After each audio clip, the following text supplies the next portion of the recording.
Tendrá un buen llenado, no porque sus paredes son más rígidas, no se extiende bien. Un tiempo de llenado adecuado también es importante.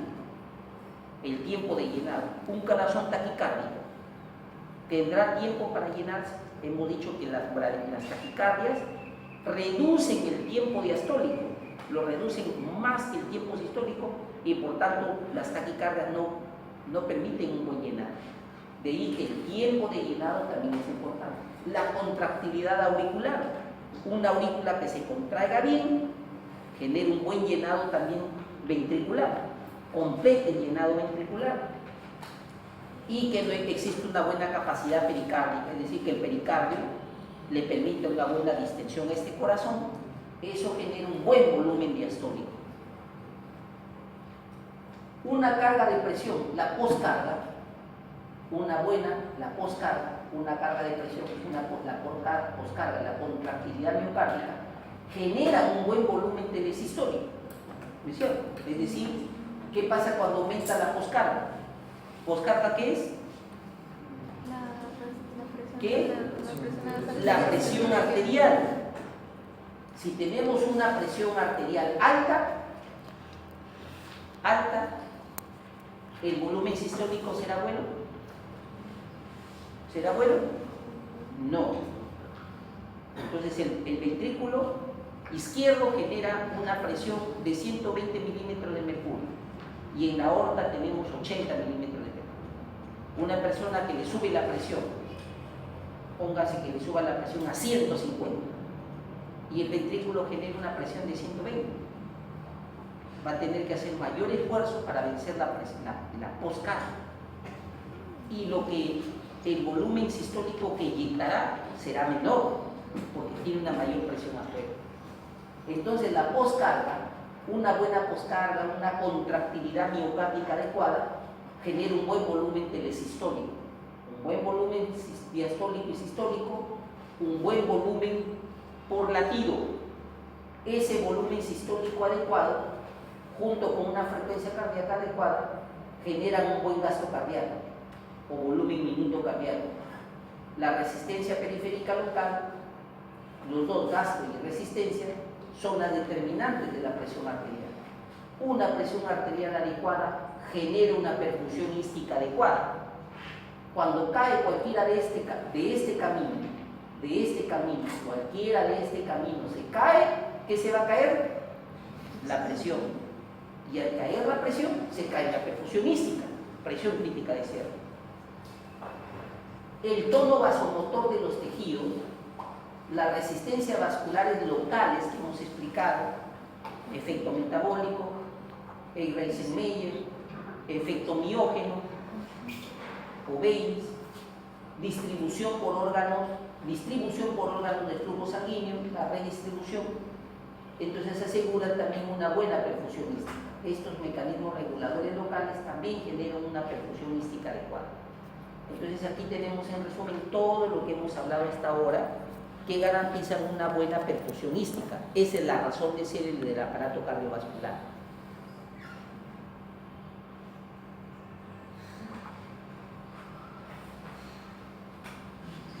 Que duerme, se durmió. Los mecanismos de regulación lo durmieron. Mucho vasoreceptor, mucho quimioreceptor, retroalimentación. Anda, hijo, ya cuando regrese ya terminé. Bien, entonces, ¿cuál es la fisiopatología del choque? Del choque que produce una insuficiencia en la irrigación tisular. Hay tres estadios. El estadio 1, que es el choque compensado, no progresivo, donde los mecanismos de retroalimentación negativo funcionan bien y compensan esa caída de presión arterial, esa caída del flujo tisular, lo compensa. Pero si ese choque no se corrige la causa que lo genera, esos mecanismos fallan y el corazón o todo el cuerpo entra a otro sistema, que es el estadio 2 de choque descompensado, progresivo, con mecanismos de retroalimentación que se convierten, que eran negativos en positivos, y luego ese shock pasa a un estadio 3 donde se hace irreversible y ningún tratamiento salva la vida del paciente. Es decir, cuando está en un shock irreversible, significa que la persona se muere. Entonces, cuando el médico le dice a los familiares, mire, la situación ya es irreversible, significa que se va a morir, se muere, ¿no? Los mecanismos compensadores del shock no progresivo están acá. Al final, ¿qué es lo que se tiene que compensar? Todo lo que estos mecanismos compensan son estos que están encuadrados en rectángulos grises. Y estos mecanismos compensadores producen manifestaciones clínicas. Esas manifestaciones clínicas en este gráfico están en estos rombos.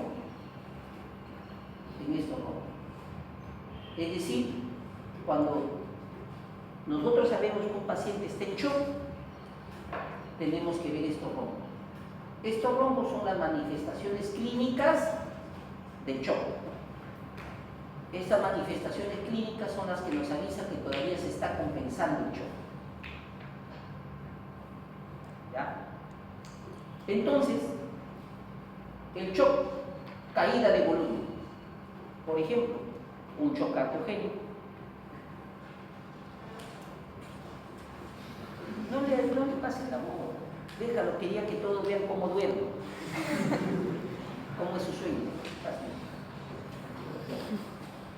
Duerme bien rico, ¿no? Bien rico cabecea. Entonces, cuando cae el volumen, ustedes saben, cuando cae el volumen, y hemos visto los tipos de shock: falla cardíaca, una hemorragia, falta de volumen, falta de llenado del corazón. Entonces, disminuye el retorno venoso, disminuye la contractilidad, disminuye el gasto cardíaco. El gasto cardíaco, ¿por qué disminuye? Por la falta de volumen. La presión arterial, al disminuir el gasto, cae el gasto, cae la presión arterial, y cae la presión arterial porque cayó el gasto. Eso produce disminución de la perfusión tisular con isquemia. Esa isquemia lleva a hipoxia y lleva a acidosis, como hemos explicado. La hipoxia activa los quimiorreceptores renales y la hipoxia activa quimiorreceptores aórticos y carotídeos. Estos quimiorreceptores, a través del hipotálamo, del eje hipotálamo hipofisiario, secretan ADH. Y también estos quimiorreceptores aórticos, a través del centro cardiovascular del bulbo, aumentan o estimulan el sistema nervioso simpático. ¿Cierto? Este incremento del sistema nervioso simpático genera aumento de la frecuencia cardíaca, aumento de la contractilidad. Y también ese sistema nervioso simpático produce vasoconstricción, excepto en el corazón y el cerebro.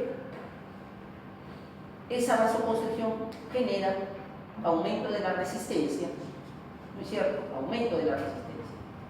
Este aumento de la resistencia, aumento de la frecuencia, aumento de la contractilidad,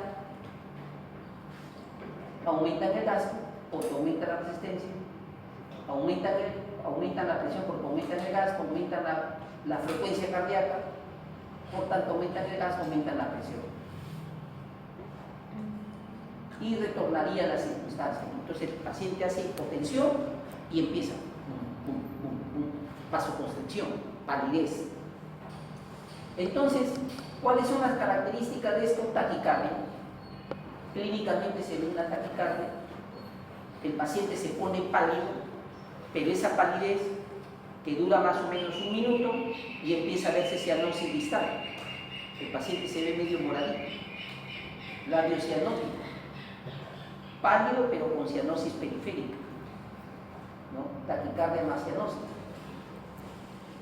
Aquí, como se estimuló el eje hipotálamo hipofisario, se secreta ADH, la ADH, la hormona antidiurética, retiene agua y cloruro de sodio, y como no hay para retener agua y cloruro, aumenta la volemia. Al retener agua y cloruro de sodio se produce este signo clínico que se llama oliguria, es decir, la persona no orina. Su volumen urinario es muy bajo. ¿Ha orinado en la última hora o en los dos? No, no ha orinado, apenas habrá orinado 10 centímetros, una nadita ha orinado.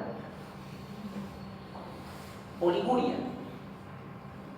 Y también el paciente manifiesta sed cuando se estimula el eje hipotálamo hipofisario, sed. El quimioreceptor renal activado, ¿no?, estimula la renina. La renina, como hay volemia, aquí no hay aumento de presión, sino disminución de la presión, eso estimula la producción de renina. La renina genera producción de angiotensina 2, la angiotensina 2 produce aldosterona, pero la angiotensina 2 también es vasoconstrictora. Entonces el sistema simpático y el sistema renal producen vasoconstricción. Y por eso esa constricción es bien marcada. Y la angiotensina 2 también genera aldosterona que retiene cloro, retiene agua y sales y aumenta la volemia. Ese aumento de la volemia restablece el volumen para mejorar el retorno venoso. En esta línea vemos que la disminución de la perfusión tisular, dijimos que produce hipoxia, todo esto. La acidosis, que es la disminución del pH, activa los quimioreceptores del centro respiratorio, aumenta la frecuencia y profundidad de las respiraciones, expulsión de CO2, al eliminar el CO2, aumenta el pH y restablece la acidosis. Entonces aquí tenemos un paciente en shock, que es un paciente que viene hiperventilando, que le falta el aire, oligúrico, con sed, con cianosis distal y taquicardia. Es un paciente en shock. ¿Ya?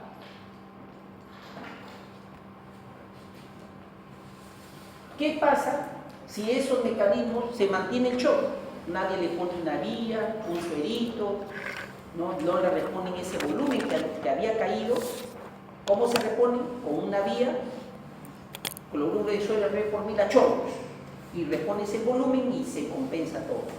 Y todos los sistemas se regulan y se cortan. Ese shock progresivo, ese shock que estaba al inicio, compensador, se recupera y se salvó. No le ponen esa vía. Es un paciente que está chocado y el serumista que está por decir, en Incahuasi, oye, así está mal, vaya al hospital, y no lo deriva con una vía, y lo deriva sin vía, y son 8 horas de viaje. Entonces llega a la emergencia ese paciente con este sistema. Esa disminución de volumen, hemos dicho, produjo retorno venoso disminuido. Ese retorno venoso disminuido disminuyó el gasto cardíaco, disminuyó la presión, disminuye el flujo sanguíneo y aporte de oxígeno a los tejidos. Eso produce éxtasis sanguíneo y microtrombos, porque como no hay flujo, los vasos sanguíneos, presión crítica de cierre, vasos sanguíneos cerrados, y se comienza a coagular la sangre, porque no circula. Se forman trombos, y eso hace que la sangre se quede ahí estancada. Esta disminución del flujo sanguíneo y de oxígeno a los tejidos crea isquemia, hipoxia tisular, que lleva a lesión de la membrana celular. Esa lesión de la membrana celular lleva a liberación de enzimas lisosómicas, daño tisular generalizado y muerte celular. Pero mientras todavía hay isquemia, esa isquemia también produce acidosis metabólica. Y la acidosis metabólica disminuye la contractilidad. Al disminuir la contractilidad, nuevamente estamos en esto. Entra en este círculo. Entra aquí, así. Estamos otra vez en un sistema de retroalimentación positivo, en el cual la isquemia lleva acidosis, la acidosis a disminución de la contractilidad. Si disminuye la contractilidad, disminuye el gasto, disminuye la presión, disminuye el flujo, o más isquemia. Es isquemia, mayor acidosis, mayor disminución de la contractilidad. Esta isquemia entonces que genera alteración en la microcirculación, altera la circulación coronaria, altera la circulación general, la circulación pulmonar. La alteración de la circulación cerebral ¿Qué pasa? Disminuye el retorno venoso, disminuye la contractilidad, la circulación coronaria también cae la contractilidad y entra en este círculo otra vez vicioso. Toda la alteración de estas circulaciones lleva a hipoxemia, a isquemia nuevamente, lesión celular, liberación de enzimas lisosómicas, daño, muerte celular. La persona termina muriéndose porque ya entra en un círculo de retroalimentación positiva. Más isquemia, mayor hipoxia, disminución de la contractilidad miocárdica, mayor acidosis, disminución de la contractilidad, y si el corazón late menos, cada vez menos, se para y la gente se muere. Muerte celular. Entonces ahí tenemos en un sistema de retroalimentación positivo donde ya cómo lo salvas al paciente. ¿Cómo lo salvas? Le pones una vía y ya la sangre está trombosada en la parte distal. Le pones la vía, pero ya no llega el agua que estás poniendo, ya no llega a los tejidos, porque los vasos están trombosados. Es un corazón en acidosis, sacarlo de la acidosis es sumamente difícil, a menos que llegue un momento en que sí lo puedes compensar. Todavía hay momentos en que sí puedes hacer esto, que aparentemente parece irreversible, revertirlo, pero lo puedes revertir, el paciente queda vivo, pero queda con una lesión cerebral, medio tontito, con una insuficiencia renal, que hay que estar dializándolo, ¿no? Queda ya con lesiones orgánicas permanentes. Muy bien, gracias, la clase ha terminado.